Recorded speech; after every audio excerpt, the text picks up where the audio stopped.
존경하는 재판장님, 그리고 재판부 판사님, 1년 가까운 긴 시간 공정하고 현명한 소송 지휘로 충실한 심리를 해주셔서 깊이 감사드립니다. 불과 몇 시간의 계엄, 아마 근현대사에서 가장 짧은 계엄일 텐데 이것을 내란으로 몰아서 국내 모든 수사기관들이 달려들어 수사를 했고 또 초대형 특검까지 만들어서 수사를 했습니다.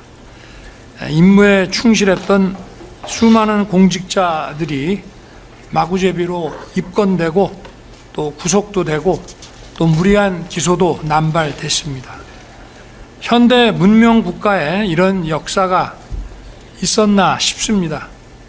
숙청과 탄압으로 상징되는 광란의 칼춤 속에서도 법과 원칙에 따라 중심을 잡고 재판을 이끌어 주신 재판부의 노고에 경의를 표합니다. 어느 방송인은 방송으로 전국에 전 세계에 시작한다고 알리고 2-3시간 만에 국회가 그만두는 내란을 보셨습니까? 총알 없는 빈총 들고 하는 내란 보셨습니까? 라고 말했습니다. 이 말이 지난 1년간 이 나라를 휩쓴 광풍의 허상을 상징적으로 보여준다고 생각합니다. 이 사건 공소장은 객관적 사실과 기본적인 법 상식에 맞지 않는 망상과 소설입니다. 저도 과거 26년간 수사와 공판을 담당했지만 이렇게 지휘 체계도 없이 중구난방으로 여러 기관들이 미친 듯이 달려들어 수사하는 것은 처음 봅니다. 지휘 체계도 없고 무조건 내란이라는 목표로 수사가 아닌 조작과 왜곡을 해왔습니다. 우리나라를 오래전부터 지배해온 어둠의 세력들과 국회에서 절대 다수 의석을 가지고 있는 민주당의 호루라기에 맹목적으로 달려들어 물어뜯는 이리떼들의 모습이라는 생각이 듭니다. 이런 이리떼들의 내란물이 먹이가 된 바로 그 비상계엄령을 저는 2024년 12월 3일 밤 10시 30분경에 선포하였습니다. 반국가 세력, 체제 전복 세력, 외부 주권 침탈 세력과 연계하여 거대 야당 민주당이 거짓 선동으로 여론을 조작하고 국민과 정부 사이를 이간질하며 반헌법적인 국회 독재를 벌이고 헌정을 붕괴시키고 국정을 마비시켜 나라가 망국의 위기에 처하도록 했습니다. 저는 대한민국의 독립과 국가 계속성, 헌법 수호에 막중한 책무를 이행해야 하는 대통령으로서 이러한 국가 비상사태를 주권자인 국민에게 알리고 이를 극복하는 데 함께 나서 주십사 호소하고자 비상계엄을 선포했습니다. 나라의 위기가 초래된 상황이 바로 국회입니다. 그렇다면 다른 방법이 없습니다. 주권자인 국민을 깨우는 일 이외에 다른 방법이 없습니다. 특검에서는 제가 무슨 개헌을 해가지고 장기 독재의 발판을 마련하기 위한 친위 쿠데타를 했다고 하는데 그러면 거기에 관한 정부적인 시나리오를 좀 제시를 해 보십시오. 개헌을 어떻게 하며?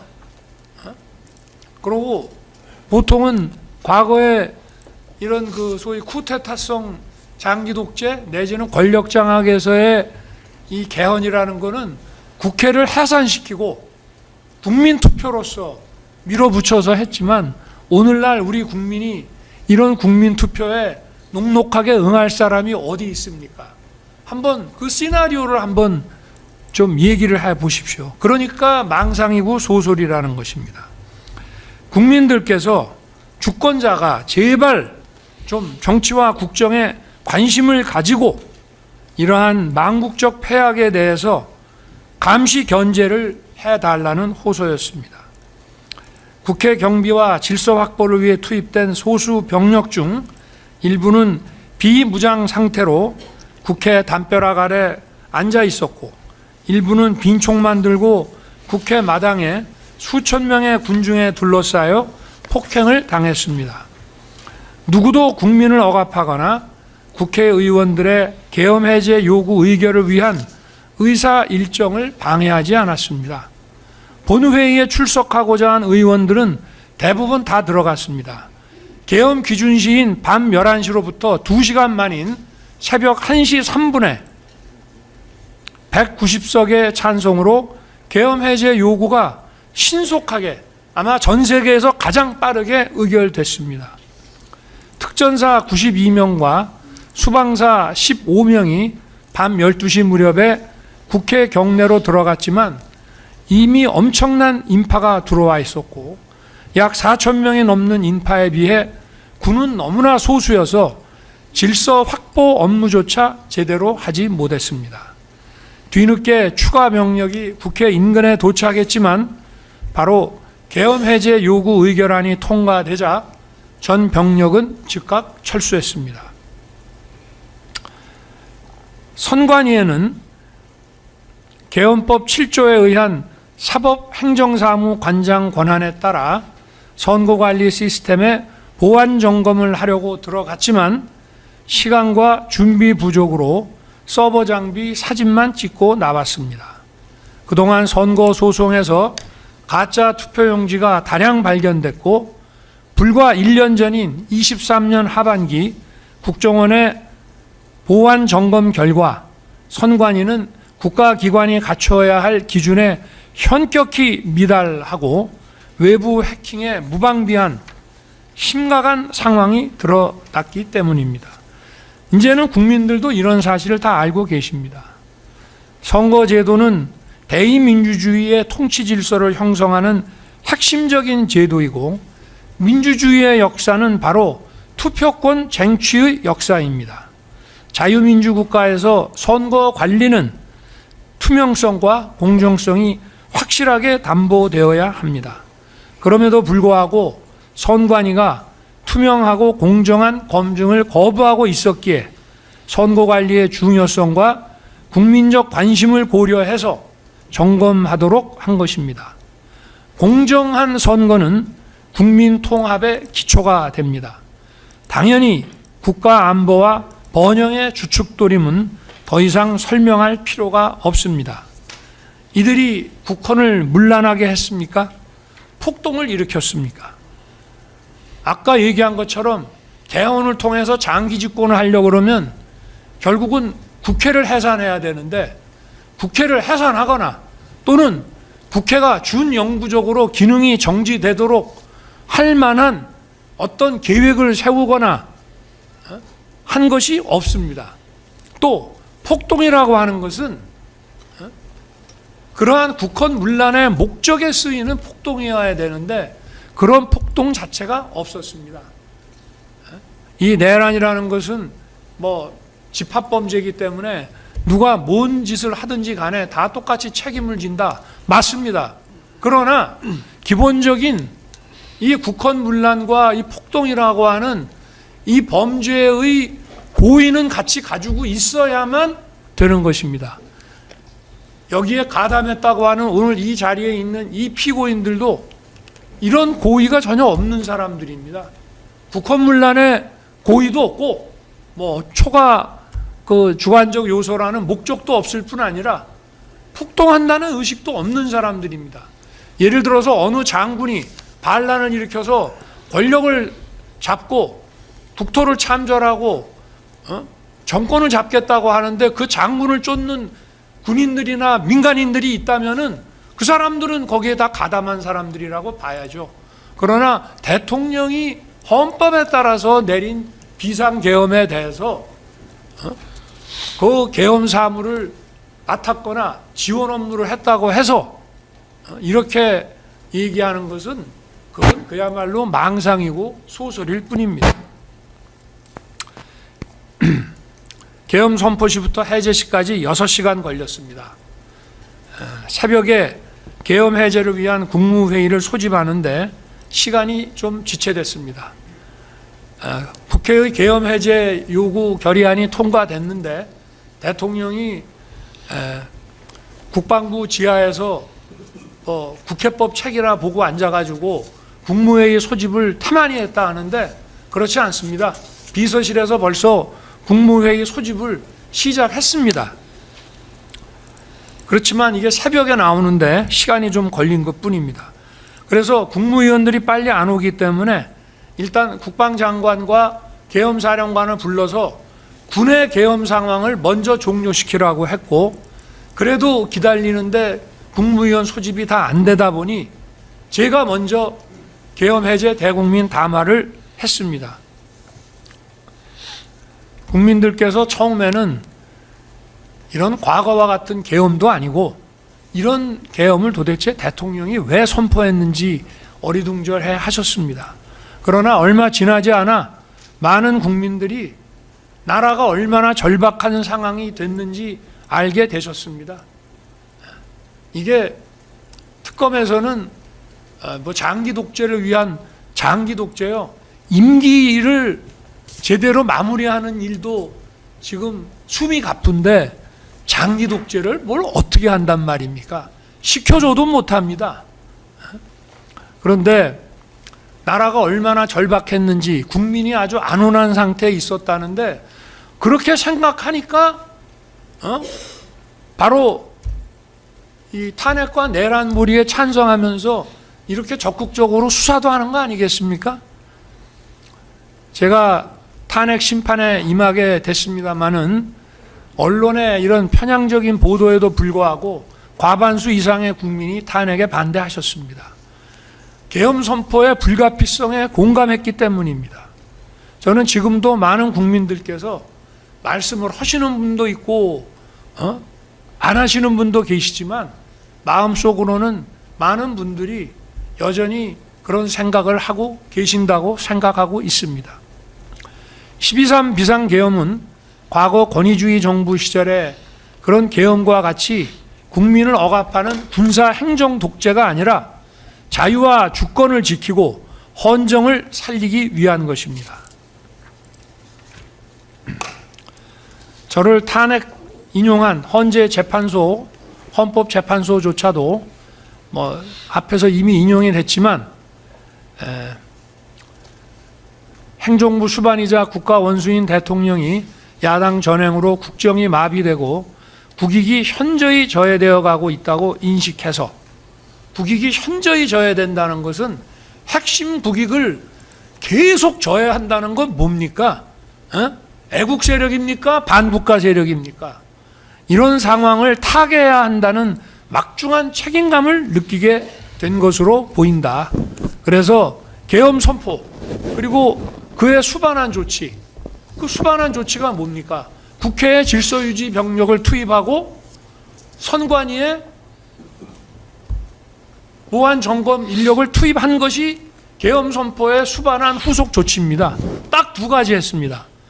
국정 최고 책임자로서 피청구인이 가지게 된 이런 책임감의 바탕을 둔 것으로 이해할 수 있다라고 설시했습니다. 계엄에 반대하든 찬성하든 이것은 폭동과 국헌문란하고는 관계가 없다는 얘기입니다. 체제 전복 세력과 반국가 세력들 우리나라 많습니다. 없습니까? 엄청나게 많습니다. 2022년 3월 대선 직후부터 아직 취임도 하지 않은 대통령 당선인을 상대로 선제 탄핵 시위를 벌이기 시작했습니다. 대선 불복이었습니다. 12.3 비상계엄 선포 전까지 무려 178회의 퇴진 탄핵 시위가 지속적으로 이어졌고 적의 적은 같은 편이다라고 해서 이 집회에는 거대 야당인 민주당 인사들도 연단에 섰습니다. 단순한 일부 반정부 시위가 아니고 제도권과 연계된 조직적인 퇴진 탄핵 시위였던 것입니다. 간첩단 사건에서도 간첩들은 이건 간첩단 사건 수사에서 한두 군데 나오는 것이 아니고요. 수원 사건이며 충북 사건이며 창원 사건이며 뭐 모든 간첩단 사건에서 다 등장하는 겁니다. 자유민주주의와 한미동맹에 충실한 윤석열 정부를 수단 방법 가리지 말고 흔들고 마비시키라는 지령을 받고 있었고, 이러한 북한 지령 226국이라고도 하고 통전부라고도 하죠. 전파 공유하면서 쉴 새 없이 국내의 많은 세력들과 국론을 분열시켜 왔고, 민주당도 결국은 윤석열 정부 흔드는데 이들과 연계해서, 민주당은 뭐냐? 국회의원으로서의 권한이 있기 때문에 헌법상 입법부의 권한을 남용해서 공직자들을 줄탄핵하고 입법 예산 폭거를 하면서 국정을 마비시켰습니다. 선출된 정부 국정과제 이행에 필요한 입법의 발목을 잡아 일할 수 없게 만든 거, 22년도에 아까도 설명했습니다마는 우리가 대선 공약과 국민이 그거 보고 찍어준 거 아닙니까? 그리고 인수위에서 만든 국정과제, 그거 시행하기 위해서 법안 77개를 제출했지만 단 하나도 통과시켜주지 않았습니다. 이거는 우리 헌정사에 유례가 없는 것입니다. 이것뿐만이 아닙니다. 그 이후부터 자유민주주의와 시장경제라는 헌법질서, 우리 안보와 경제의 주춧돌인 한미동맹, 북핵 위협에 대응하기 위한 한미일 안보협력에 충실하게 매진하는 정부를 거대 야당이 아까 말한 그런 체제전복 세력, 반국가 세력들과 손을 잡고 국회의 헌법상 권한을 남용함으로써 식물정부로 만들어 갔습니다. 우리가 일본이 좋아서 일본하고 손잡은 줄 아십니까? 북한의 핵미사일 위협에 대응하기 위해서 한국과 일본, 한미일 간의 해군 공군 협력은 불가피한 것입니다. 특히 북핵 위협에 대응하기 위한 한미 동맹을 핵 기반으로 강화했습니다. 그게 바로 23년 국빈 방문 때 맺었던 워싱턴 선언입니다. 또 한미일 해공군 협력을 통해서 공동으로 북한의 미사일에 대응하는 것을 집요하게 방해했습니다. 2024년 여름에 북한의 우크라이나전 대규모 참전과 이에 대한 대가로 러시아의 지원이 있었습니다. 이것이 우리 안보에 심각한 경고등을 켜게 만들었습니다. 첨단 무기 기술과 자금이 들어오게 된 것입니다. 또 현대전의 총알하고 하는 이 드론전 참관도 매우 기묘한 상황이었습니다. 신원식 당시 국방장관이 우크라이나 전선에 모니터팀을 파견하려고 했습니다. 거대 야당은 극력 반대하며 신원식 장관의 탄핵을 추진했습니다. 법사위에서부터 시작했습니다. 북중러 편에 서서 국방장관을 쫓아내겠다고 한 것입니다. 결국 그만뒀습니다. 그리고 신원식 장관이 안보실장으로, 경호처장이 국방장관으로, 안보실장은 여러 가지 이유 때문에 장관급 대통령 외교안보 수석 비서관으로 순환 발령을 낸 것입니다. 그런데 이러한 인사가 무슨 계엄과 내란을 위한 인사라고 하는데, 그러니까 소설이고 망상이라고 하는 것입니다. 자유민주주의에 충실하게 나가려는 정부가 아무 일도 못하게 경제와 민생에 관한 입법을 거부하면서 위헌적인 법률을 양산하고 안보와 경제를 짓밟았습니다. 핵심 국익을 훼손하는 법률을 반복 상정함으로써 대통령의 거부권을 유도해서 국론 분열을 야기했습니다. 국정원의 대공수사권 폐지에 이어서 국가보안법 폐지를 추진함으로써 체제 전복을 빌드업했습니다. 국보법이 폐지되면 인공기 흔들고 다니고 차에다 부착하고 다녀도 아무 문제 안 되는 거 아시죠? 국가 기밀과 첨단 산업 기술이 중국으로 줄줄이 유출되는 심각한 현실에서 간첩죄 개정도 반대했습니다. 중국의 반간첩법에 대한 최소한의 상호주의 대응도 못하게 했습니다. 국가안보에는 방산기술과 산업인프라 확충, 방산시장 확대와 방산협력 국가 간의 연대가 매우 중요합니다. 거대 야당이 장악한 국회는 방산 수출에 국회 동의를 받으라는 법안을 추진해서 자유진영 국가들과의 안보 협력에 칼을 들이대고 북중러가 반대하는 방산 수출에 제동을 걸고 방산기술 보완을 위태롭게 했습니다. 지금은 방산 수출할래도 쉽지 않습니다. 우리 방산 수출하는 이 무기의 핵심 기술들이 대부분 미국 겁니다. 미국이 오케이 안 해줍니다. 지금은. 핵심적인 안보 예산에 대한 거대 야당의 폭거를 보면 기가 막힙니다. 북한의 핵과 미사일 공격에 신속하게 대응하기 위한 감시 정찰 자산과 미사일 방어 요격 시스템 사업 예산을 대폭 삭감해서 사업 추진이 불가능하게 만들었습니다. 북핵과 미사일에 대한 확실한 대응은 안보뿐만이 아니라 국가 위험도를 줄임으로써 투자 유치와 경제 활성화에 매우 기여한 것입니다. 또 국방 인력의 허리에 해당하는 부사관과 초급 간부에 대한 열악한 처우로 이 사람들이 전부 퇴직을 합니다. 이건 매우 중요한 일입니다. F-35 몇 대 가지고 있는 것보다 이런 전문성 있는 인력을 장기 근무로 유도하는 것이 우리 국방력 강화에 또 국방력이 훼손되지 않게 막는 것에 아주 결정적으로 중요한 것입니다. 이러한 처우 예산도 틀어막았습니다. 배정된 예산이 국민 세금 부담이 그렇게 큰 것도 아니었습니다. 누구 얘기를 듣고 이런 것을 실행하는 건지 이러한 핵심 예산만 딱딱 집어내서 삭감하는 것에 기가 찰 노릇이었습니다. 치안 예산과 관련해서 대표적인 부분은 마약 수사입니다. 요거 한 가지만 얘기하겠습니다. 치안에 대해서는. 마약 수사를 막기 위한 인건비 삭감과 특활비 폐지입니다. 이거 수백억입니다. 민주당 정부 때에도 마약 수사 조직을 경찰로 일원화했습니다. 이 마약 수사는 관록과 실력 있는 검찰의 마약 수사 조직, 여기 뭐 과거에 검찰 강력부에 계시던 분도 있습니다만은 이 마약 수사 조직이 엄청난 관록을 가지고 있었는데 이거 전부 폐지하더니 이번에는 아예 경찰 수사 예산까지 삭감했습니다. 마약은 미래 세대를 병들게 하는 것뿐만이 아닙니다. 여러분 혹시 초안전이나 하이브리드전 책을 읽어보셨는지 모르겠지만 마약 시장을 장악한 세력은 모든 범죄 시장을 장악합니다. 그래서 초안전이나 하이브리드전의 대상 국가의 정치, 경제, 사회를 장악하게 됩니다.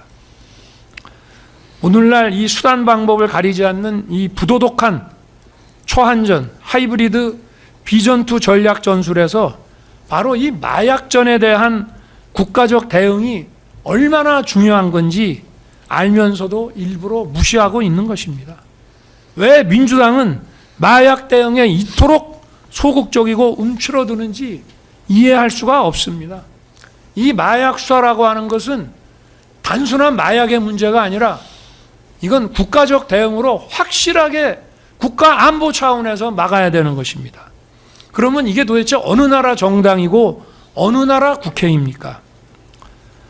검찰 수사권과 수사활동비 폐지와 아울러서 부패와 금융 사기 사건을 전문성이 부족한 기관에 몽땅 넘기고 반대 세력과 정적을 탄압하기 위해서는 초대형 특검을 만들어서 천문학적인 혈세를 쏟아붓고 토끼머리식 수사와 소설로서 여론선동에 열중하고 있습니다. 우리 정부 당시에 공직자 줄탄핵은 22건이 발의돼서 일부는 사퇴하고 일부는 소추돼서 직무정지가 됐습니다. 탄핵 심판에는 보통 6개월에서 9개월, 길게는 1년 넘게 걸리는 경우도 있습니다. 후임자 사퇴를 해도 후임자 선정, 인사검증, 청문뿐만이 아니라 조직 장악하는데 그 다음에 해당 기관 직원들도 새로운 업무 방침에 적응해야 되고 어마어마한 기회비용이 들고 행정이 마비됩니다. 검사들 탄핵도 많이 했죠. 이거 위축돼서 이런 수사사법 업무하기 어렵습니다. 그리고요, 저도 검찰에 있을 때 징계도 받아보고 3번이나 징계를 받았습니다. 제가 수사를 하다가. 그런데 이 검사에 대한 압박은요, 판사도 여기에 대해서 간접적으로 위축되고 압박을 느낍니다. 우리 헌정사 70년간 공직자 탄핵 발의, 특히 소추는 거의 없었습니다. 우리 정부에서만 비상계엄 전까지 22건, 저에 대한 탄핵 결정 전까지는 무려 30건에 이릅니다. 저를 탄핵 소추한 다음에는 총리를 탄핵 소추하고 부총리까지 탄핵하려고 했습니다. 헌법재판관 임명 때문에 그랬습니다. 이게 과연 정상적입니까? 제가 탄핵 소추 결정이 나고 나서 후임 헌재 재판관 임명 때문에 내각을 줄탄핵하겠다고 했습니다. 또 대법원장 탄핵 얘기까지 나왔습니다. 국회에서 다수 의석만 가지면 입법 예산 폭거와 무고한 공직자 줄탄핵을 마음껏 하라고 대한민국 헌법이 허락했습니까? 이것은 분명한 헌법상 권한남용이고 헌법의 정신과 취지에 명백히 위반되는 반헌법적인 것입니다. 그러면 이러한 반헌법적인 국회 독재를 왜 우리 정부를 상대로 이렇게 집요하게 벌였다고 생각하십니까? 자유민주주의 체제, 자유시장경제 체제, 자유진영과의 연대라는 헌법상 지향해야 될 국가 노선을 뒤엎기 위한 것 아닙니까? 체제의 전복을 노리는 거 아닙니까? 감사원장과 서울중앙지검장 탄핵을 추진하는 것을 보고 저는 경악했습니다. 감사원장 최재해 씨는 감사 전문가로 민주당 정부에서 임명한 비정치적인 사람입니다. 당시에 선관위가 벌인 초유의 채용비리 사건, 권익위를 통해서 감사원이 감사를 하고 있었고, 또 민주당 정부 시절 사드 배치 관련 기밀 유출에 대한 감사를 진행해서 검찰에 수사 의뢰를 했습니다. 이처럼 반드시 필요하고 적법한 감사에 대해서 감사원장 탄핵으로 감사원 업무를 방해했습니다. 이런 사정을 보면 선관위와 민주당의 유착, 또 간첩 이적 행위에 대한 민주당의 조직적 비호, 이걸 대놓고 드러내는 것이라고 생각할 수밖에 없지 않습니까? 또 헌법기관장인 감사원장을 탄핵한다는 것은 한마디로 헌정 시스템을 뒤엎겠다는 겁니다. 헌법재판소에서 한 200m 정도 올라가면 감사원이 있습니다. 점심시간에 서로 만납니다. 그런 감사원장을 헌재 탄핵 심판정에 세우겠다는 얘기입니다. 전국의 모든 공직자, 산하기관, 국영기업체, 금융위, 공정위, 금감원 이런 데를 감사하는 감사원장이 무슨 해임 사유가 될 만한 비리가 있는 것도 아닌데 탄핵해서 직무정지를 시킨다면 단순한 감사원만이 아니라 모든 국가 행정과 행정을 적법하고 효율적이게 만드는 공직기강이 도대체 어떻게 되겠습니까? 우리 헌정사는 물론 세계 헌정사에도 초유의 일입니다. 중앙지검은 부패, 경제 등 중요 사건의 50% 이상을 다루는 핵심 수사 사법기관입니다. 자신들의 부패를 수사하는 검사들을 압박하고 줄 세우기 위해 탄핵을 추진하는 것을 보고 이제는 판사를 겁박만 하는 것이 아니고 판결이 마음에 안 들면 판사도 이제 막 탄핵하겠구나 생각이 됐습니다. 이제는 막장까지 온 겁니다. 사법부의 독립은 저는 그렇게 얘기합니다. 자유민주주의의 시작이라고 저는 생각합니다. 사법부 독립이 무너지면 오늘날 베네수엘라 같은 독재국가 보십시오. 어떻게 해서 독재 권력을 만들어냈습니까? 바로 사법부를 장악해서 독재 권력을 만들어냈습니다. 사법부의 독립이라는 것은 자유민주주의의 시작입니다. 저는 검찰에 있을 때도 그런 얘기 많이 했습니다. 검찰의 중립성과 독립이 완벽히 보장된다면 자유민주주의의 완성이고 사법부의 독립은 자유민주주의의 시작이라고. 그런데 탄핵 소추권을 가지고 이런 칼춤을 추고 헌정을 무너뜨리겠다는 것입니다. 우리 대한민국 자유민주주의 헌법은 이런 국회, 이런 의회주의를 허용하고 있지 않습니다. 저는 민주당에서 감사원장과 중앙지검장 탄핵을 추진하는 것을 보고 그때까지는 22년부터 꾹 참아왔습니다. 참아왔고 국회에 가서 모욕적인 대우를 받더라도 참고 가서 예산안 설명도 하고 대국회 연설도 하고 이렇게 했습니다. 들어오지 않는 경우도 많았습니다. 그렇지만 이런 망국적인 국회 독재에 이제는 주권자인 국민을 상대로 비상벨 울릴 수밖에 없다고 생각합니다. 어떻게 가만히 있습니까? 분기별로 하는 식의 대국민 담화? 대국민 담화 그 후에도 많이 했습니다. 계엄 선포한 이후에도. 네.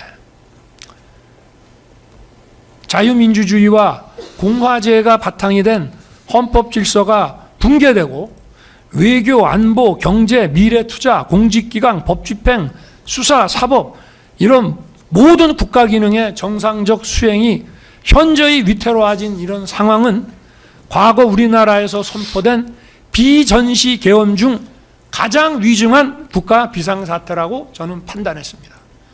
가끔 이번 재판에서도 군인들 불러다 놓고 특검에서 이게 전시나 내전 상태가 아닌데 계엄이 맞다고 생각하세요? 라는 이런 어리석은 질문들을 합디다.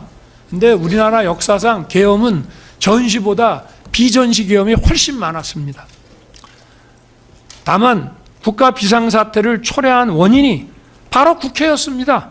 거대 야당이 지배하는 바로 이 국회였기 때문에 이런 대의제의 폐악과 독재를 주권자인 국민에게 알리고 호소하고 깨우는 것 이외에는 할 수 있는 다른 방법이 없습니다. 개헌을 해가지고 장기 독재를 한다고요? 그거 정말 좀 미리 알려주시지 그랬습니까? 어떻게 하는지 좀 배워보게. 저는 그런 생각 해본 적도 없고 우리나라 국민들이 그런 거에 넘어갈 사람도 아니고 우리나라 군이나 경찰이나 그런 거에 휘둘릴 사람도 없습니다. 제가 대통령을 3년 가까이 하면서 군도 지휘하고 경찰도 지휘하고 다 해봤고 그 안에는 벌써 사고방식과 정치 진영이 딱 반반으로 나눠져 있기 때문에 대통령이 지시한다고 물불 안 가리고 할 수도 없습니다.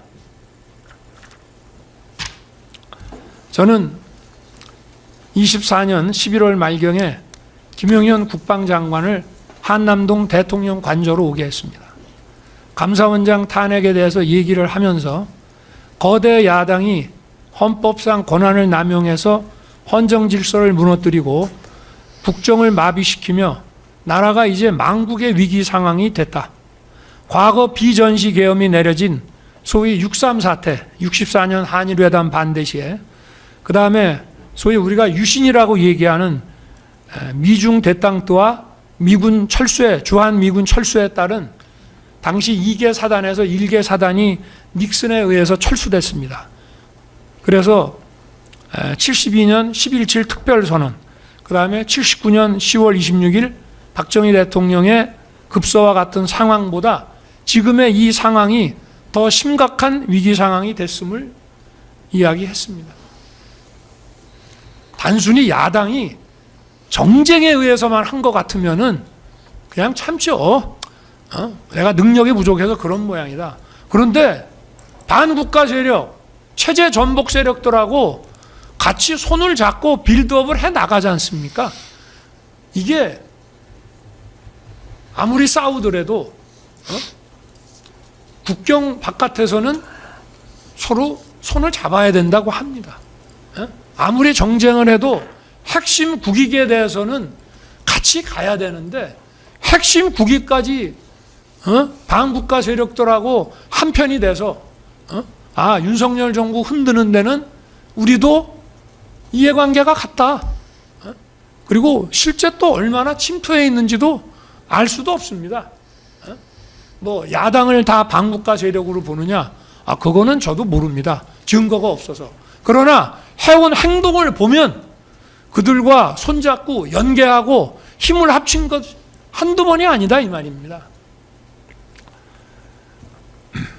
거대 야당이 헌법상 권한을 남용해서 헌정을 파괴하고 있지만 나는 헌법상 대통령의 국가긴급권을 헌법의 틀 안에서 행사하겠다.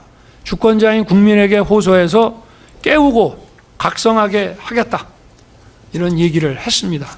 그리고 헌법상 국가 비상사태 선언은 비상계엄 선포입니다. 바로.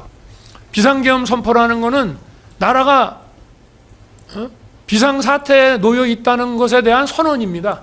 그리고 나머지 군사 행정적인 것은 바로 헌재가 얘기하는 그 후속 조치입니다. 그래서 합참 근무도 많이 하고 또 이런 계엄 매뉴얼도 잘 아는 김용현 장관한테 검토해서 보고해달라고 지시했습니다. 그러나 대통령의 기본적인 가이드라인은 몇 가지 분명히 했습니다. 자, 이거는 과거 계엄하고는 다르다. 과거 계엄처럼 할 수도 없어요. 제가 군을 이때까지 2년 6개월을 지휘를 했지만 군 인사도 많이 해봅니다마는 이런 과거 계엄같이 하고 싶어도 할 수가 없습니다. 대한민국에서는. 이런 여소야대 상황이기 때문에 아마 계엄 해제가 짧으면 반나절, 길면 하루 안에 계엄 해제 요구가 될 것이니까 그걸 염두에 둬야 된다. 그래서 또 실시간 방송을 통해서 계엄 선포 대국민 담화를 할 것이다. 그리고 여기 250에서 280명으로 두 개 팀 구성 얘기가 나오는데 이게 보병 2개 중대 규모가 얼마냐고 제가 물어보니까 250이라고 하더라고요. 근데 이게 뒤에서 보는 바와 같이 제가 안전사고 때문에 부사관 이상 사병은 투입하지 말라고 하니까 그럼 편제를 거기에 맞추려고 하면 딱 250에 못 맞춘다. 280 정도까지는 돼야 된다 해서 250에서 280명으로 두 개 팀을 구성해서 한 개 팀은 국회에 몰려들 인파들에 대한 질서 유지, 한 개 팀은 몇 군데 선관위 전산 시스템 서버 소재지에 각각 나눠서 몇십 명씩 보내서 보안 시스템을 점검하고 국정원이 1년 전에 지적했던 망분리, 방화벽, 비밀번호 문제 등이 시정됐는지 이것만 확인해 보라고 했습니다. 또 출동 병력에 대해서는 실탄은 절대 소지하지 말고 부사관 이상으로, 그 다음에 중요한 거 계엄 선포 대국민 담화를 한 후에 소속 부대에서 출발시켜 절대 미리 출발시키지 말라고 했습니다. 이거는 뒤에 나오는 거와 마찬가지로 또 국회에 들어갈 사람들이 빨리빨리 들어가라는 것도 여기에 포함되어 있습니다. 미리 딱 대기해놨다가 이런 거 하지 말자 이런 얘기입니다. 또 국회에 투입되는 병력도 경비와 질서 유지를 하는 것이니만큼 국회의원과 국회 관계자의 출입과 업무는 지장 없도록 하라고 지시했습니다. 실제로 경찰 관계자 이 법정에서도 얘기를 했습니다마는 전화 국방장관한테 뭐 무슨 국회의원 출입 봉쇄해라 이런 얘기 들었다는 사람 있습니까? 저는 밤 11시 15분에 처음에는 이게 원래 국회 게이트라는 거는 생각도 안 했습니다마는 군은 아직 도착 안 하고 사람들은 몰려오니까 경찰에서 아마 질서확보 차원에서 일시 문을 닫았던 모양인데 서울청장이 법적으로 검토해 보니까 그 국회 관계자들은 신분확인해서 출입시켜야 된다. 그렇게 해서 보고가 오니까 잘했다. 그렇게 하라라고 했기 때문에 게이트는 늘 열려 있다고 생각을 했고, 그러나 10개의 게이트가 다 열려 있다는 생각은 못했습니다. 전하 장관이나 공무원 시절에 국회 가보면 평상시에는 저녁 6시 이후에 일과 후가 되면 정문하고 그 의원회관 쪽에 경정문하고 그 옆에 문 정도 아마 저녁 식사하고 이렇게 횡단보도로 들어오는데 한 2개 정도 문으로 출입을 시키는 것으로 우리는 알고 있었기 때문에 몰랐습니다. 문이 10개나 되는지, 그거를 일시에 열었다가 또 일시에 닫았는지, 어찌됐든 하여튼 그렇습니다.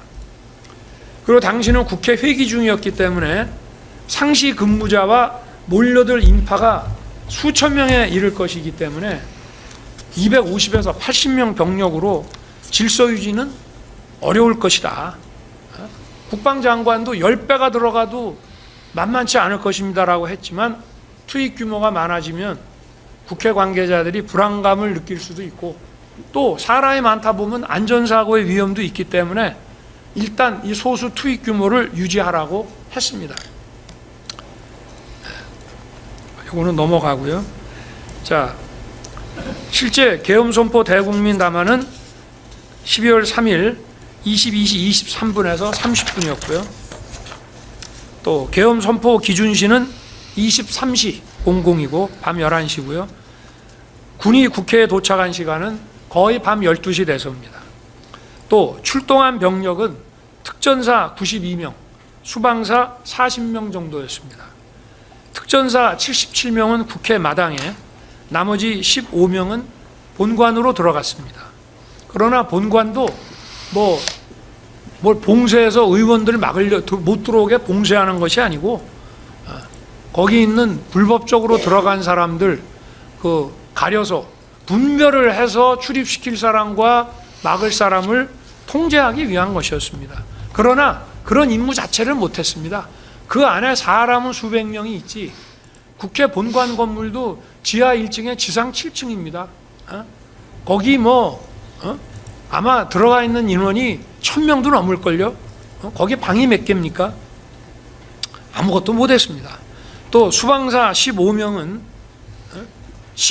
들어갔는데 아예 총도 내려놓고 완전 비무장 상태로 7번 출입문으로 해서 들어갔다고 합니다. 저 이거 수방사령관한테 00시 32분에 제가 보고 받았습니다. 그리고 추가 투입된 병력도 계엄해제 요구 의결 거의 다 돼가지고 국회 뒤편에 도착했다가 다 철수했습니다. 계엄해제 전까지는 들어간 국회 경내로 진입한 인원이 얼마 되지를 않습니다. 이게 무슨 폭동이 되고 이게 무슨 국회를 셧다운 시키거나 준영구적으로 국회 기능을 정지시켜가지고 그러니까 망상이라고 하는 겁니다. 국회 마당에 있던 특전사 대원 77명은 민간인과 충돌 금지 지침에 따라서 질서 유지는커녕 시민들로부터 폭행당하면서 자리 유지하기도 버거웠고 아마 그 영상에서 보셨을 겁니다. 나중에 철수할 때 시민들한테 공손하게 인사하고 철수했고요. 또 본관에 들어간 15명도 그냥 도망 다니기 바빴고 수방사 병력은 아예 민간인과 접촉이 없었습니다. 또 여론조사 꽃과 민주당사도 선관위와 연계해서 확인할 게 있어서 좀 군이 가는 게 좋겠다는 건의가 있었지만 민간기관은 절대 안 된다, 추가 병력 운용하지 말라고 해서 김용현 장관이 제 지시를 이행하고 여기에는 군이 투입되지 않았습니다. 여기 아까 보면은 무슨 계엄 포고령 얘기를 하는데요. 김용현 장관이 어쨌든 관저에 와서 대국민 담화문 작성해오고 또 포고령 만들어 왔습니다. 거의 고치지 않았습니다. 눈에 딱 띄는 통금만 제가 웃으면서 지웠고요. 이것도 보려고 그러면 시간이 많이 걸리는데 저도 사실 주말에 공주 민생 토론회와 또 계엄 선포날 있었던 키르기스탄 대통령 공식 방한 때문에 읽고 숙독해야 될 서류들이 너무 많았습니다. 그리고 포고령이라는 거는 상위법에 위반되면 그냥 그 자체가 효력이 없어요. 그리고 저는 계엄 포고령이 반나절이나 하루면은 바로 계엄이 해제될 것으로 당연히 생각을 하고 있었기 때문에 이거 시행될 리도 없는 거라고 생각을 했고, 나중에 저 경찰에서 그 게이트 뭐 차단하는데 이거를 뭐 참조했다고 하는데 참 이게 아무리 그래도 포고령이라는 거는 국회 계엄 해제를 의결할 수 있는 국회의원에 관해서는 포고령에서 뭐라고 정해도 그거 다 무효입니다. 그런데 하여튼 그런 참 웃지 못할 일이 있기는 했습니다만은 사실 국민의힘의 90명은 아예 안 들어갔고요. 210명 중에 190명이 순식간에 들어가서 2시간도 안 돼서 들어간 시간으로 따져보면 2시간도 안 돼서 계엄 해제 190명이 표결했습니다. 또 국무회의는 뭐 주례 국무회의처럼 하게 되면 어차피 알려지게 되고 알려지면 혼란이 야기되면 또 병력 투입을 더 해야 될 수가 있기 때문에 병력 투입을 또 더 할 수도 없습니다. 그래서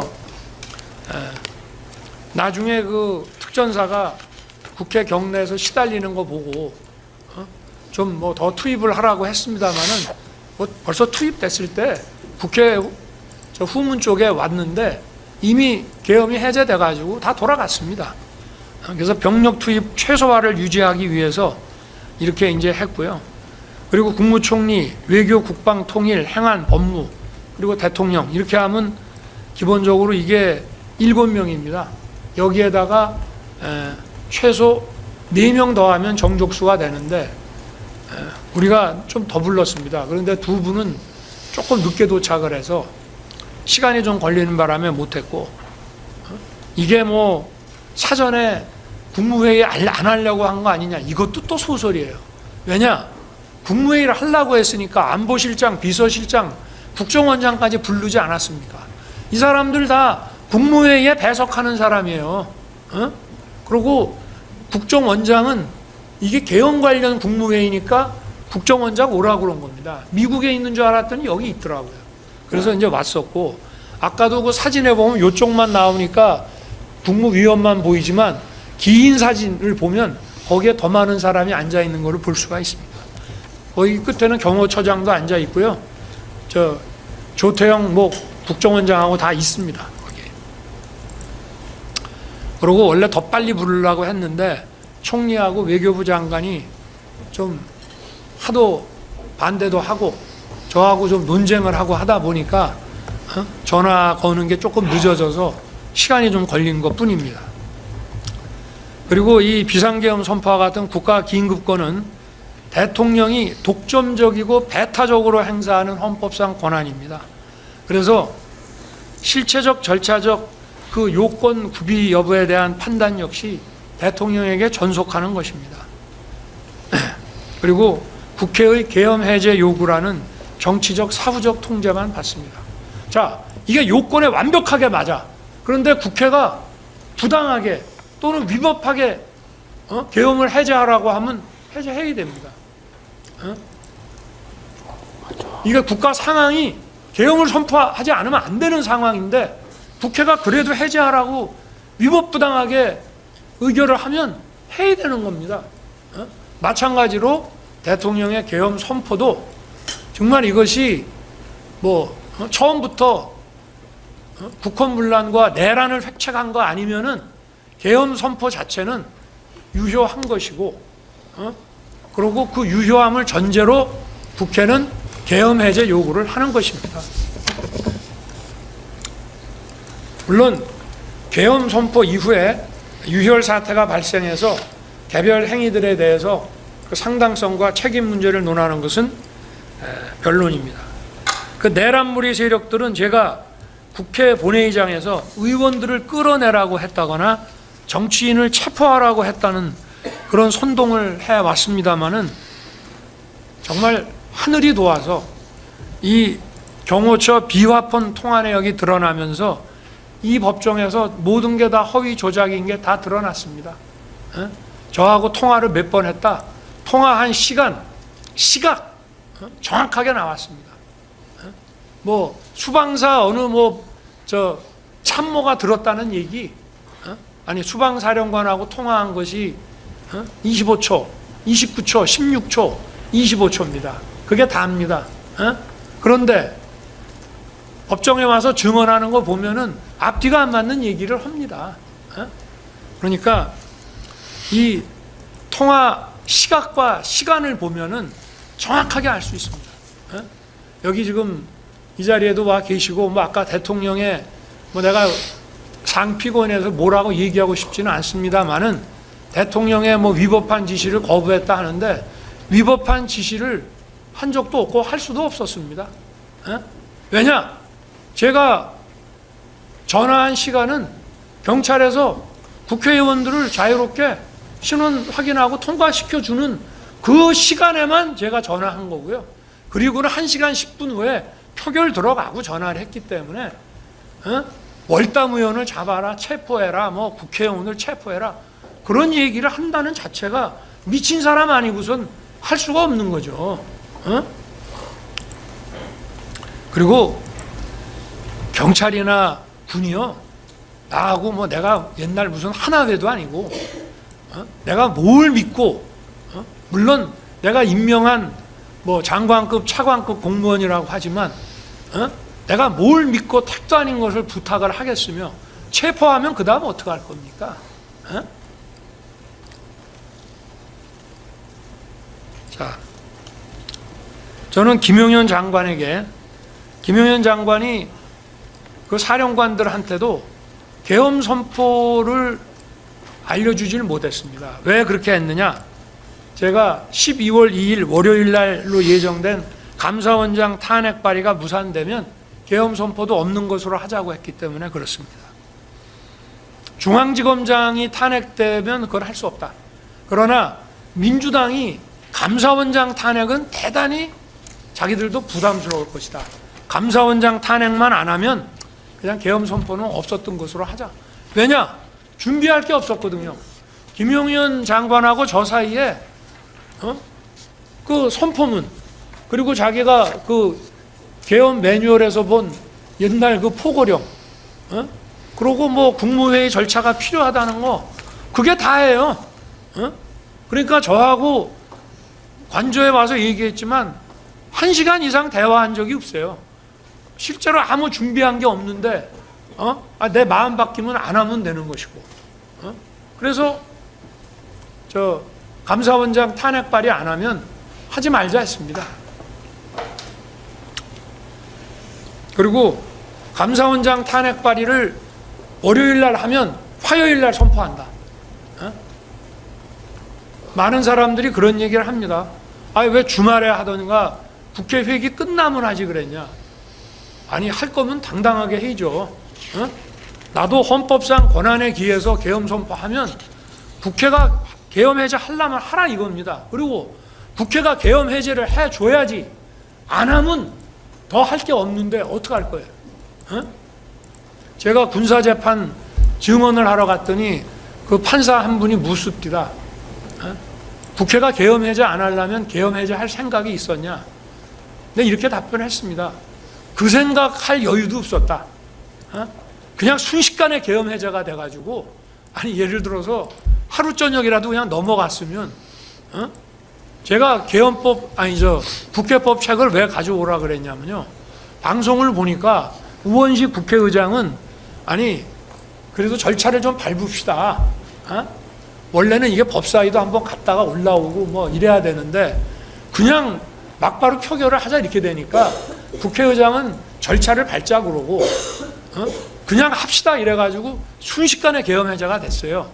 그래서 제가 계엄 해제 선포를 하려 그러면은 국회의 그 해제 요구가 다소 절차 미비는 있지만 수용하겠다고 말을 해야 될지, 아니면 그런 거 없이 그냥 해야 될지, 그거를 좀 보려고 국방부에서 국회법을 가져오라 했더니 국방부에는 국회법이 없는지 그 책 찾아오는데 시간이 좀 걸립니다. 그래서 그냥 사무실에 가서 민정수석한테 얘기를 했더니 민정수석이 금방 검토를 해갖고 와서 절차에 하자는 있습니다만은 그런 얘기 하지 말고 그냥 수용하는 거로 하시죠. 그래서 그러면 담화문을 직접 써라. 그렇게 해서 이제 하게 된 것입니다. 네. 네네.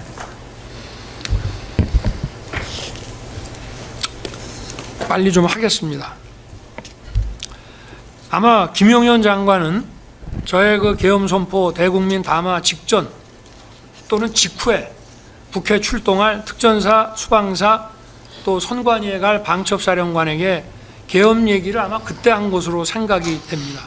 그러다 보니 사령관들은 그 전에 부하들에게 계엄과 관련한 준비나 지시를 할 수가 없었습니다. 방첩사는 장병들이 휴가 또는 퇴근했다가 언론을 통해서 담화문을 시청하고 부대에 복귀해서 밤 12시가 돼도 간부들의 부대 복귀가 제대로 이루어지질 않았습니다. 수방사는 여기 특전사는 전부 간부 위주입니다. 부사관 이상이고요. 수방사는 장병하고 부사관 이상이 섞여 있는데 부사관 이상은 또 대부분 퇴근을 합니다. 그러니까 소집을 해야 되는데 소집에 늦어지니까 야간 당직 근무자 위주로 소수만 편성해가지고 통상의 수도권 주요 공공시설 경비 방어 임무만 줘가지고 국회로 갔습니다. 특전사도 707 부대는 원래 헬기로 많이 이동을 하는 모양이에요. 그래서 또 헬기로 훈련도 하고 하는 모양인데 그 운항 승인을 수방사가 한참 안 내줘가지고 또 시간이 지체됐습니다. 이렇게 각 부대 사이에도 사전에 소통이 전혀 없었습니다. 왜냐? 준비를 하나도 안 했기 때문입니다. 이 내란몰이 세력들은 이런 몇 시간 계엄, 이런 대국민 메시지 계엄을 친위 쿠데타라고 합니다. 친위 쿠데타를 이렇게 하는 거 보셨습니까? 여러분들 그 신군부가 하는 그거 뭐 영화 보셨죠? 그 뭐 영화가 사실하고 동기나 이런 데서 좀 차이가 있다라고 하지만 어쨌든 거기서 이런 식으로 합니까? 친위 쿠데타라는 거 어떻게 하는지 알지도 못하고 생각도 해본 적이 없습니다만은 이렇게 방송으로 언론에 알리고 또 사전에 준비 없이 야간 당직 근무자 소수만 데리고 하는 겁니까? 또 친위 쿠데타 한다면 선관위는 왜 갔습니까? 아니 사태를 아예 장악하고 나중에 가도 되는 거고 친위 쿠데타라고 하면 당분간 선거할 일도 없는데 선관위를 못 알아갔습니까? 선관위 보안 점검을 통해서 공정한 제도 개선을 추구한다는 것은 선거로 구성되는 헌법기관의 국민 신뢰를 높여서 북한을 문란하게 하는 게 아니라 오히려 그 반대로 북한을 더 강화하고 헌정을 지키는 거 아닙니까? 아니 상식이 있으면 생각을 해보십시오. 그래서 망상이라는 겁니다. 국민들이 각자 생계에 바쁘셔서 대놓고 얘기는 안 하지만 상식이기 때문에 다 알고 계십니다. 바보가 아닙니다. 국민들도. 경찰은 참 억울하게 됐습니다. 11월 말에 장관하고 얘기할 때부터 경찰을 투입하거나 계엄 사무에 지원 요청한다는 것은 생각도 해본 적이 없었어요. 그냥 계엄이 선포됐으니까 계엄을 선포하면 군을 최소한으로 해서 국회의 질서 확보, 선관위의 보안 점검 이것만 딱 시키려고 했던 것인데 그리고 국회 문이 뭐 10개가 있는데 열었다 닫히고 하는 것도 몰랐고 아까 얘기했지만 공무원 시절 경험으로 야간에는 아마 이런 식으로 할 것이다. 그런 정도만 생각을 했기 때문에 그런데 참 김용현 장관이 제 방에 오지 않았으면 여기 조지호 청장이나 김봉식 청장이 뭐 이런 식의 지금 어려운 상황에 처해 있지 않았을 텐데 좀 미안하게 생각합니다. 저도. 계엄 선포 당일 김용현 장관이 헐레벌떡 제 방에 왔어요. 제가 아마 저녁에 그날 이제 키르기스탄 대통령 공식 방안 다 보내고 또 내부에서 회의할 거 다 마치고 저녁 6시 넘어서 잔치국수 한 그릇 먹고 앉아 있는데 김용현 장관이 오더만요. 그러더니 투입되는 군 병력이 국회를 말합니다. 워낙 소수니까 이게 질서 유지가 어렵습니다. 국회 경내는 그러면 분이 가서 뭐 200 몇십 명이 한다 하더라도 국회 경외 바깥은 좀 경찰이 몰려오는 인파 좀 질서 유지하게 해줘야 되지 않겠습니까? 그래서 제가 경찰 출신인 경호처장 통해서 전화 연결을 해줄까 싶다가 저도 뭐 별로 할 일이 없었습니다. 이따가 뭐 총리나 이 사람들은 8시 좀 넘어서 올 것이고, 그래서 그럼 나랑 같이 가자. 그러고 오랜만에 얼굴도 볼 겸 경찰청장하고 서울청장을 불렀습니다. 이 두 양반들은 내가 취임하고 여름에 취임했는데 겨울까지 저녁 한번 제가 안 먹여서 그날 저녁 주는 줄 알고, 서울청장은 술 마시게 되는 줄 알고 차도 놓고 왔다는 거예요.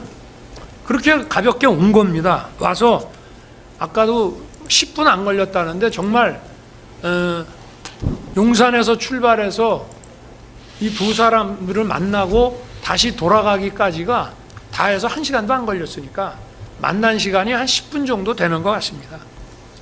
그래서 무슨 뭐 자세한 얘기할 겨를도 없었고요.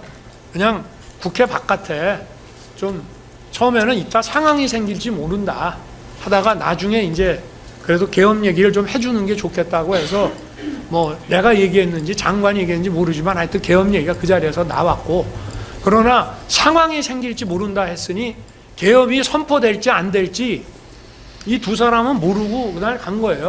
그러니까 바깥에 있다가 좀 나중에 되면 그때 가서 좀 국회 담 가까이 좀 와가지고 질서 유지를 좀 해달라. 그리고 이 사람들 보고 당신들이 국회 게이트를 열어라 닫아라 이런 얘기 한 적이 없어요. 국회 문을 닫을 생각도 못했고, 만약에 한다면은 군이 도착해서 국회 경내 질서 확보를 할 군이 만약에 필요하면 그 경정문하고 뭐 이런 것들을 좀 출입 그 통제를 하지 않을까 정도만 생각을 했습니다. 근데 확실히 경찰은 상례적으로 질서 유지라는 치안 이런 걸 하다 보니까 이제 제가 밤 11시 15분에 서울 경찰청장한테 전화를 해서 그 상황이 어떠냐 하니까 이렇게 얘기하더만요. 저는 나이가 먹어도 기억력이 아주 좋습니다. 그래서 제가 귀하폰 통화 내용 나오기 전에도 아마 우리 변호인들도 내가 누구하고 언제쯤 전화했다고 하는 그 시간 이런 게 비화폰 통화 내용 나온 거하고 횟수나 이런 게 되게 일치하는 걸 많이 보셨을 거예요.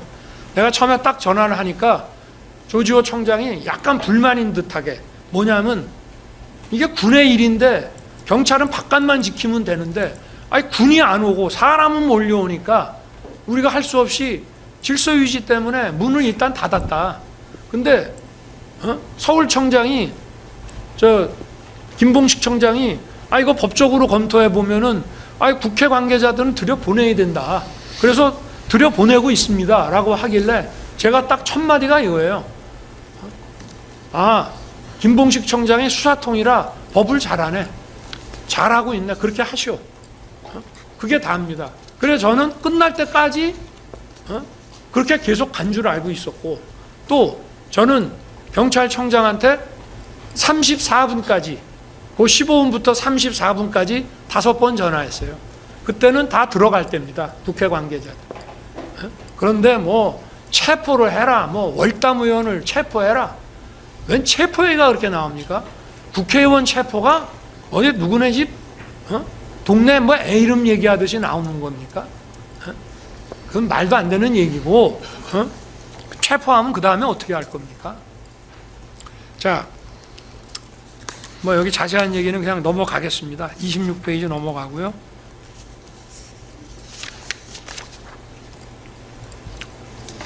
네, 28페이지도 넘어가겠습니다. 이 법정에서 이미 다 신문을 했기 때문에. 그 다음에 제가 29페이지 보면은 어쨌든 계엄 해제 후에 의결 후하고 해제 후하고 조지호 청장하고 김봉식 청장한테 전화해서 경찰이 의원들 출입시키고 초동 조치 잘해서 계엄이 빨리 해제됐다라고 아주 일 잘했다고 격려 전화도 했습니다. 그리고 특전사령관이 그렇게 특전사가 마당에서 학도들한테 그렇게 폭행당하고 그럼에도 불구하고 대응해서 물리력 행사 안 하고 그렇게 막기만 하고 나온 거 참 잘했다. 특전사가 참 잘해서 잘 끝났다라고 나중에 그런 엉터리 같은 얘기 할 줄은 모르고 장관 통해서 격려 좀 하라 그랬습니다. 그리고 수방사령관에게는 제가 계엄 해제 결의안이 해제 요구 결의안이 통과되기 전에 4번 전화를 하는데요. 그게 23시 33분에 40초 합니다. 그거는 아직 도착 못했다. 가고 있다고요. 그 다음에 00시 32분에 29초 하고 00시 34분에 16초, 00시 36분에 25초 이렇게 12시 반경에 3번 통화를 하는데요. 첫 번째 통화는 아까 같이 무기 다 내려놓고 뭐 10몇 명 들여보냈습니다 라는 보고를 받은 거고요. 그 다음에 자기가 자꾸 안으로 들어가려 하더라고, 수방사령관이. 그래서 경찰이 관리하는 문이 있다. 나는 이제 경정문인데 갑자기 경정문 이름이 생각이 안 나서 의원회관 쪽, 그쪽으로 가봐라. 거기 아마 경찰이 관리할 것이다. 라고 얘기를 했고, 또 수방사령관도 이 법정에서 하여튼 무슨 통화를 했는지가 잘 기억이 안 나지만 어쨌든 대통령하고 통화하고 나서 저도 김봉식 서울청장한테 전화한 거 보니까 그 얘기 들은 거는 맞는 것 같습니다. 이렇게 얘기를 하고 있습니다. 제가 이걸 책임을 떠넘기기 위한 것이 아니라 제가 알았으면은 만약에 야, 포고령이고 뭐간에 다 집어넣어 라고 얘기를 했을 거예요.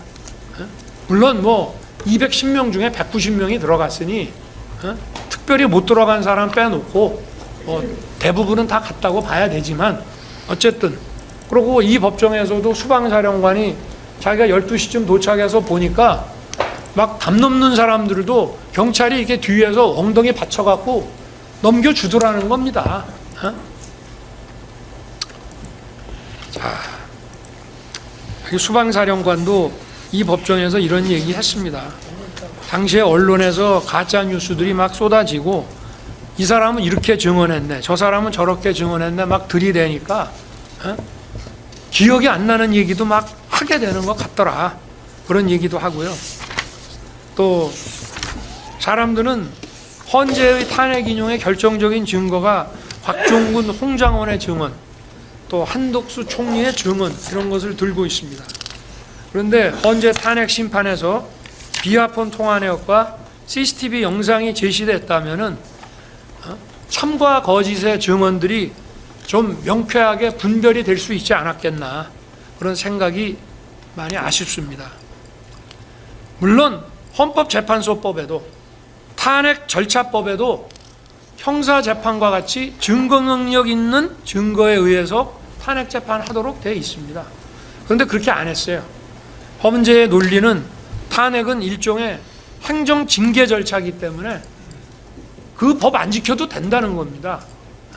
나는 그게 무슨 논리인지 모르겠어요. 법에 엄연히, 헌법재판소법에 엄연히 있는데 이 법은 안 지켜도 되는 훈시조항이라고 얘기하는 것이 어찌됐든 하여튼 뭐 단심이니까.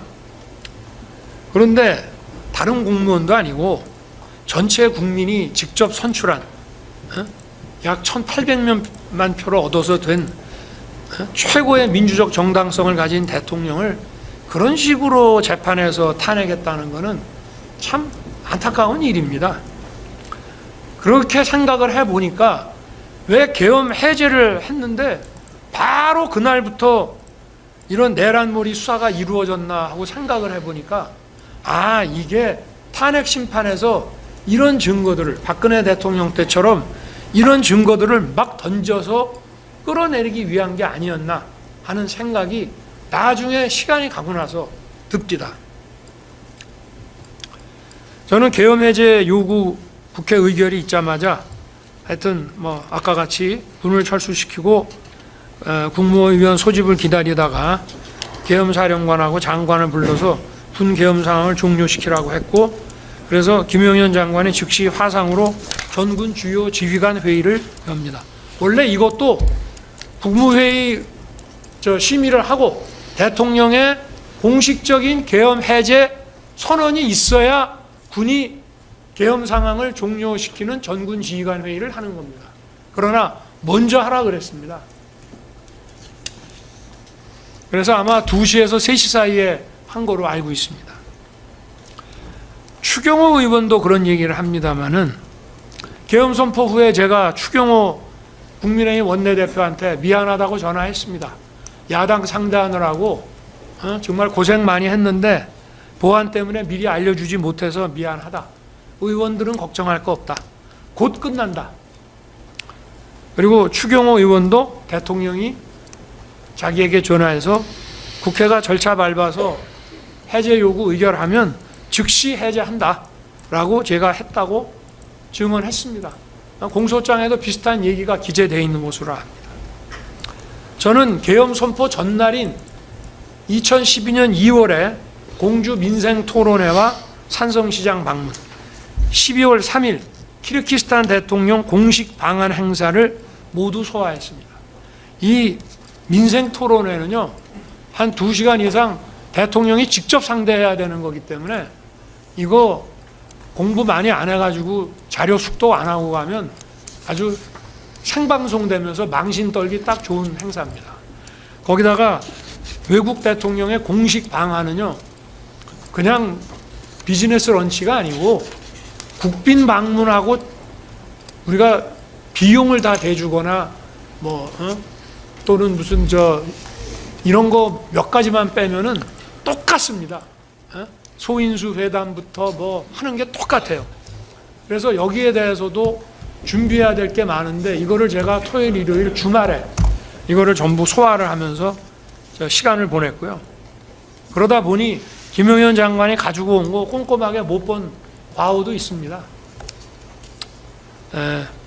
네, 다 했어요 이제. 네네. 그리고 이런 공주 민생 토론회와 키르기스탄 대통령 공식 방한 행사장에서 제 모습 언론에 나온 걸 보신 분들은 제가 어떤 긴장감이나 초조함 없이 자연스럽게 이런 것들을 소화했다는 것을 보여주고 있습니다. 키르기스탄 대통령이 2시에서 3시경에 갔는데 또 남아있는 내부 회의도 다 했습니다.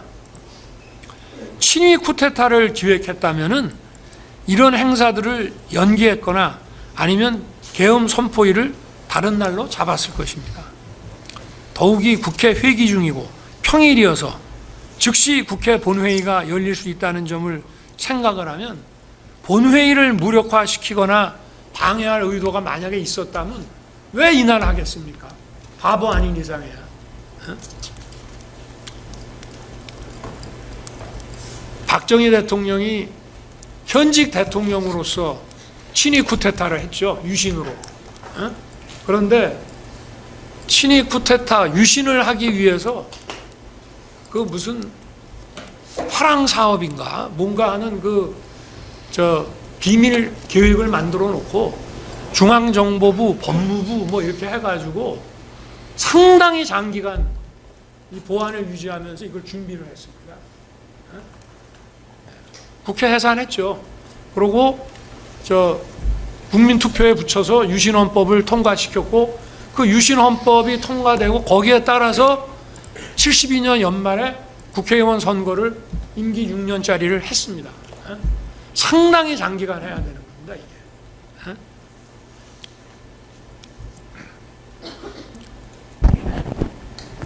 방첩사령관은 아시다시피 12월 1일부터 계엄 선포 전날인 12월 2일까지 이틀간 휴가 갔습니다. 이거 위장 휴가입니까? 아닙니다. 부대원들 역시 퇴근했다가 뉴스 보고 12시가 넘어 들어왔는데 이 법정에서 드러난 사실에 의하면 방첩사는 12월 3일이 내부 인사 발표가 있어서 회식과 음주가 많아서 술 안 먹은 사람 찾기가 어려웠다고 다들 증언하고 있습니다. 그래서 술 먹은 사람 들어오지 말라고 그랬다는 거예요. 또 수방사는 계엄 당일 저녁에 주요 간부 부부 동반 만찬이 있었습니다. 그러니까 대부분 또 퇴근하다 보니까 소집에 시간이 걸렸고 당직 근무자 위주로 인원이 편성돼 있었던 거예요. 사전 준비를 하지 않았던 거죠. 저도 이런 메시지 계엄에 대해서 별로 준비할 것도 없고, 그리고 뭐 긴장할 이유도 없습니다. 이게 정치 지형을 송두리째 바꾸는 초법적인 조치가 아니라 이런 국정 마비와 헌정 붕괴의 위기 상황을 국민들께 알리고 주권자를 깨우기 위한 조치. 저는 이 국민을 깨우는 게 무지하게 중요하다고 봅니다. 이 종북 주사파 또 반국가 세력, 체제 전복 세력과 싸우는 거는요, 국가 간이 제대로 서 있고, 또 건전한, 또 나라를 사랑하는, 자유와 정의를 아끼는 이런 국민들이 많이 깨어 있어야 이걸 이겨내가는 거지. 그럼 뭐 그 사람들을 다 어떻게 할 겁니까? 다 잡아낼 거예요? 잡아낸다고 없어집니까? 오히려 더 역효과가 나서 세월이 지나면 더 반국가 세력이 더 단단하게 구축이 되기 때문에 이런 강압적인 조치 가지고 못 없앱니다. 정신 차리고 깨야 돼요. 그래서 이런 국정마비 상황을 주권자들을 깨우게 하는 그런 조치였기 때문에 저는 계엄 해제하고 새벽에 관저로 돌아와서 야, 그래도 안전사고 없이 그래도 군인들이 잘 참아줘서 참 다행이다. 그러면서 좀 안심하고 휴식을 취했습니다. 계엄을 해제하고 났더니 바로 뭐 내란 어쩌고 하면서 떠들길래 하도 어이가 없어가지고 아니 내란이라고 그러면 내가 뭐 국회를 문을 닫거나 또는 뭐 반영구적으로 국회를 셧다운을 시키거나 뭘 해야 되는 거 아닙니까? 그런데 그런 내란무리 하는 거 보고 뭐 원래 그런 사람들이 계속 그런 식으로 해온 사람들이기 때문에 뭐 좀 그러다 말려니 생각했습니다.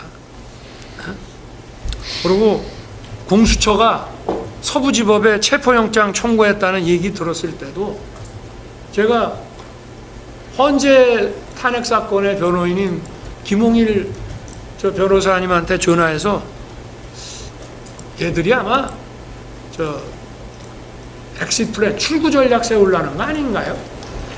내란죄 수사권이 없으니까 이 영장이 기각되면 이제 경찰이나 뭐 이렇게 해서 넘기려고 하는 거 아니겠습니까? 순진하게 이제 그렇게 그 생각을 했습니다. 그리고 그때는 탄핵소추 사유에 내란이 들어가 있어서 국민의힘 의원들도 상당수가 214명이 나왔으니까 한 20몇 명이 그 도장을 찍어 준 겁니다. 그래서 그 국헌문란과 폭동이 안 된다는 것만 헌재에서 잘 설명을 하면 뭐 군인들 중에 일부 구속되고 한 사람들도 있지만 다 정리가 되겠거니 이렇게 순진하게 생각을 했던 것이죠. 그러니까 이런 바보가 어떻게 친위 쿠데타를 합니까? 친위 쿠데타 할 정도 되면은 눈치가 빨라야죠.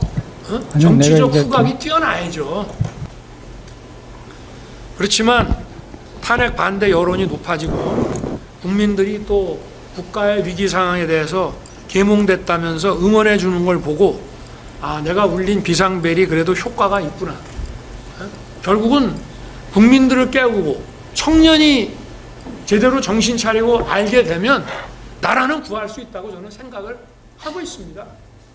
결국 국민이 깨쳐야지 자유민주주의 국가에서 뭐 감옥에 집어넣는다고 해결이 됩니까?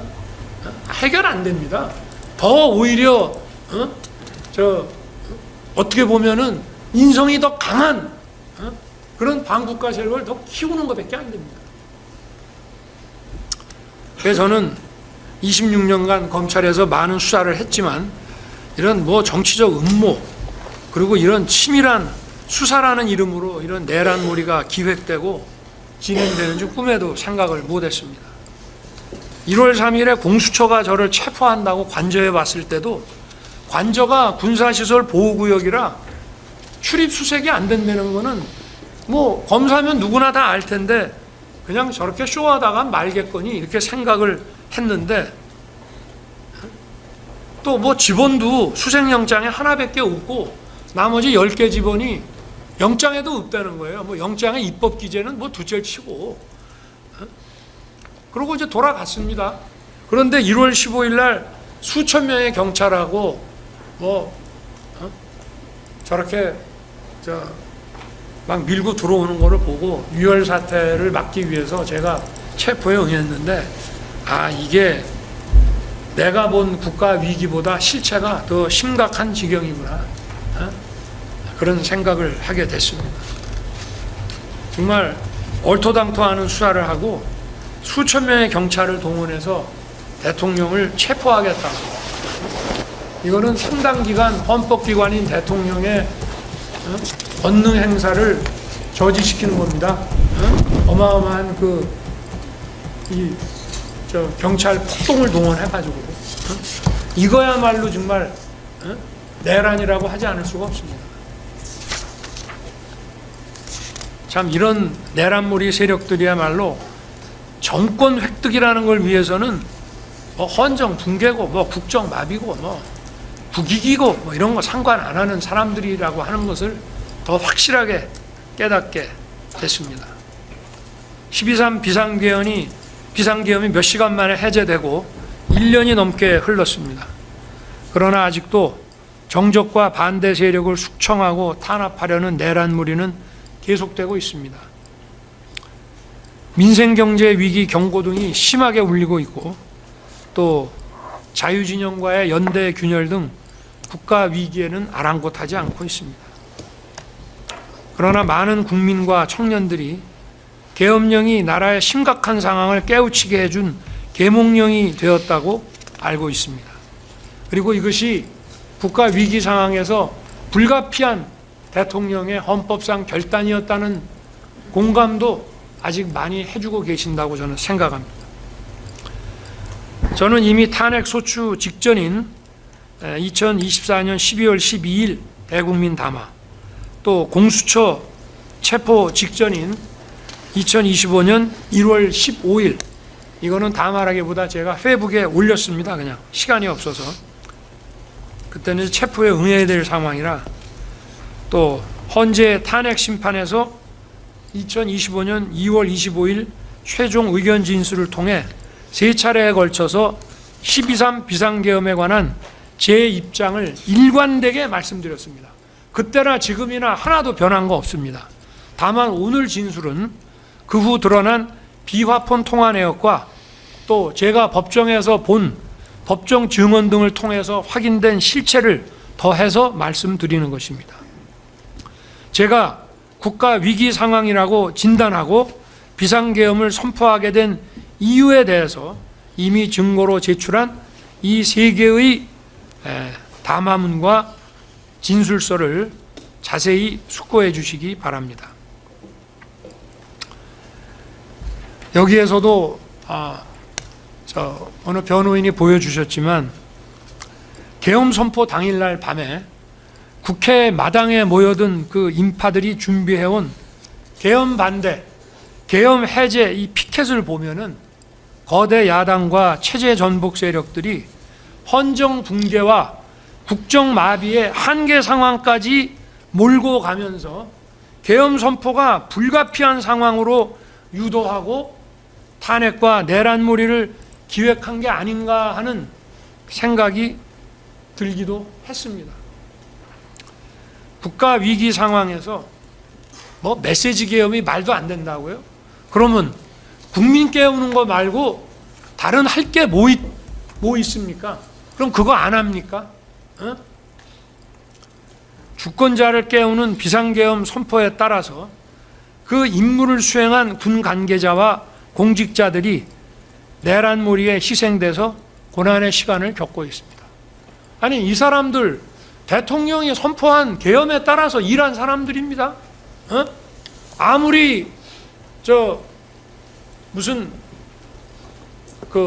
내란죄라는 거는 뭐 집합범죄라 뭐 어떤 한 사람이 한 것도 다 책임져야 된다 하더라도, 기본적으로 북한을 뒤집고 뭐 어디 국토를 잠탈하거나 참탈하거나 참절하거나 또는 헌법기관을 뒤엎어버려 갖고 막 해산시키고 하는 일에 내가 가담한다, 도와드린다, 어느 장군을 위해서 하는 뭐 그런 생각이 있어야 그 사람들한테 누가 한 거라도 다 똑같이 책임을 지우는 거지, 그런 거 없이 어떻게 하겠습니까? 근데 이 사람들 다 아무 죄가 없습니다. 또 나라를 진정 사랑하고 자유와 정의를 지키려는 많은 국민들과 청년들도 좌절과 고통의 시간을 보내고 있습니다. 안타까운 마음을 금할 수가 없습니다. 모두 제 부족함의 소치입니다.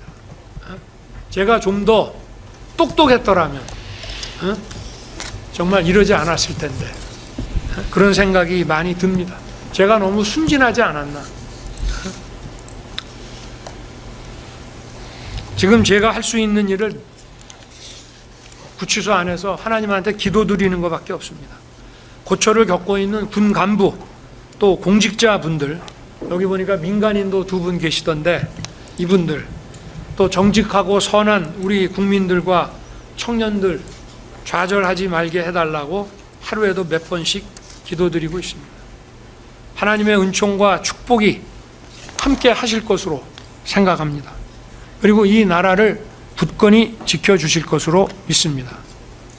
이 사건이 갖는 헌법적 함의와 대통령으로서 국가 위기 상황에서 헌정 붕괴와 국정 마비를 막으려 했던 엄중한 책임감에 대해서 살펴주시기를 부탁드립니다.